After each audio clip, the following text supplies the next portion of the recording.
Alright, thank you.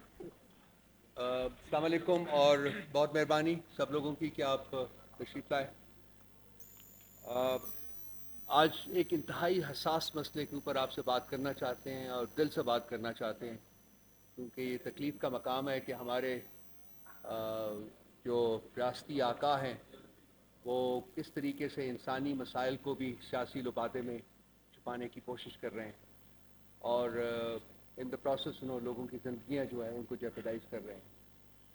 یہ مسئلہ جو ہم آپ کے سامنے آج پیش کرنا چاہتے ہیں یہ پی ٹی آئی فیملی کے لیے انتہائی حساس مسئلہ ہے، اور اس نے بہت سارے دلوں کو تکلیف دی ہوئی ہے، اور بہت مشکل سے جو قیادت ہے وہ ایک لیول آف پیس کو قائم رکھے ہوئے.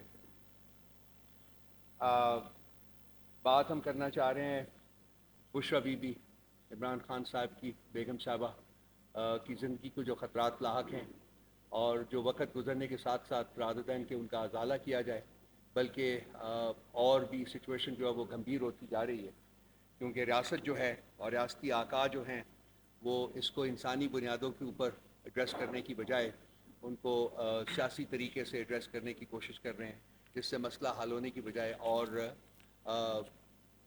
خراب ہوتا جا رہا ہے. میں نے اپنے ساتھ 3 لوگوں کو اور تکلیف دی ہے.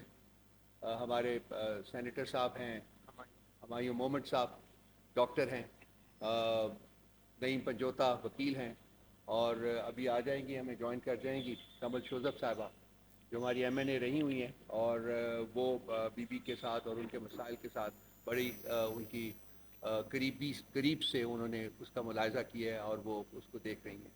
تو سب سے پہلے میں ڈاکٹر محمد صاحب سے ریکویسٹ کروں گا کہ وہ ایک اس کا میڈیکل اپریزل جو ہے وہ آپ سب لوگوں کے سامنے پیش کریں. تھینک یو جی.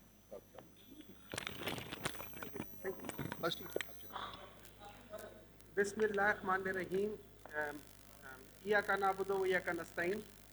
دیکھیں اس طرح ہے، جو رپورٹ ہم لوگوں نے پڑھی، آپ لوگوں نے پڑھی ہے، اس میں انہوں نے بتایا کہ انویسٹیگیشنز ہوئی تھیں، اور یہ یاد رکھیں یہ انویسٹیگیشن تقریباً 2 ماہ سے زیادہ وقفے کے بعد ہوا تھا. اچھا، ایک میڈیکل ٹرم میں ان کو جو جس ایج گروپ میں بشرا بی بی ہیں وہ ینگ کہلاتے ہیں، اور ان کی اگر کوئی پہلے سے ہسٹری نہ ہو تو اس میں کوئی اور چیز کو ایڈ کرنا کہ اس وجہ سے ہوا ہے وہ ذرا مشکل ہو جاتا ہے. اب اس انویسٹیگیشن میں جس کو یہ لے کر جا رہے ہیں اس میں 2 چیزوں کو میں آپ کو بتاؤں گا، جس میں اینڈوسکوپی خاص طور پہ کی گئی ہے. اینڈوسکوپی ایک ایسی چیز ہے کہ جب آپ ایک ٹیوب پاس کرتے ہیں اور آپ اندر سے معدے کو دیکھتے ہیں، اور اندر سے جو آپ یہ سمجھ لیں کہ جو کھانے والی نالی ہے اس کو آپ اندر سے ملاحظہ کرتے دیکھتے ہیں کہ اس کے اندر کوئی پرابلم تو نہیں ہے. اس میں 2 چیزوں کو انہوں نے ذکر کیا ہے. ایک انہوں نے کہا ہے کہ ایسوفیجائٹس، وہ جو معدے سے اوپر جو ٹیوب ہوتی ہے اس کو ہم ایسوفیگس کہتے ہیں، اس کے لوور حصے میں ایسوفیجائٹس مینز کہ وہاں پہ کوئی انفلیمیشن ہوئی ہے. انفلیمیشن کو دوسرے لفظوں میں یہ ہے کہ وہاں پہ کوئی چوٹ لگی ہے، یا کوئی ایسڈ گیا ہے، یا کوئی الکلائن، یا کوئی ایسا کیمیکل ہے، یا کوئی ایسی چیز ہے جس نے اس کے اوپر کے لیئر کو جلا دیا، دکھا دیا.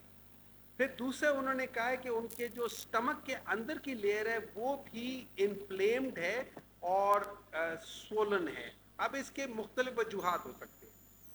یہ یاد رکھیں رپورٹ کے نیچے ہمیشہ لکھا ہوتا ہے کہ آپ اس کو کلینکلی ایویلویٹ کریں، کہ یہ جو ہم رپورٹ کر رہے ہیں اس کے کلینکلی جو مریض اپنی بتا رہے ہیں، ہسٹری بتا رہے ہیں، اس کے ساتھ کہیں کو ریلیشن تو نہیں ہے. اب جب ہم ہسٹری کو دیکھتے ہیں تو مریض کہتا ہے مجھے ایک کھانے کے اندر کوئی ایسی چیز گئی ہے کہ اس کھانے کے بعد فوراً میری طبیعت خراب ہو گئی. اور انہوں نے کہا کہ اس میں ایک دو جو نارمل ہاؤس ہولڈ چیز ہوتی ہے، ہارپک اس قسم کی چیز ہے، اس طرح کی کوئی چیز کسی نے ان کو کہا ہے کہ یہ دی گئی ہے. اچھا، وہ اگر ہم جنرلی دیکھا جائے تو جو چیزیں آپ کو ہم ایز اے پوائزن کر سکتے ہیں اس میں ایسیڈک ہو سکتا ہے، الکلائن ہو سکتا ہے، ہیوی میٹلز ہو سکتے ہیں. ٹھیک ہے، اب اس میں یہ کامن چیزیں جو دی جا سکتی ہیں. اب ہوا یہ تھا کہ جب انہوں نے دیا اور ان کا خیال تھا کہ خدا نخواستہ ان کی زندگی کو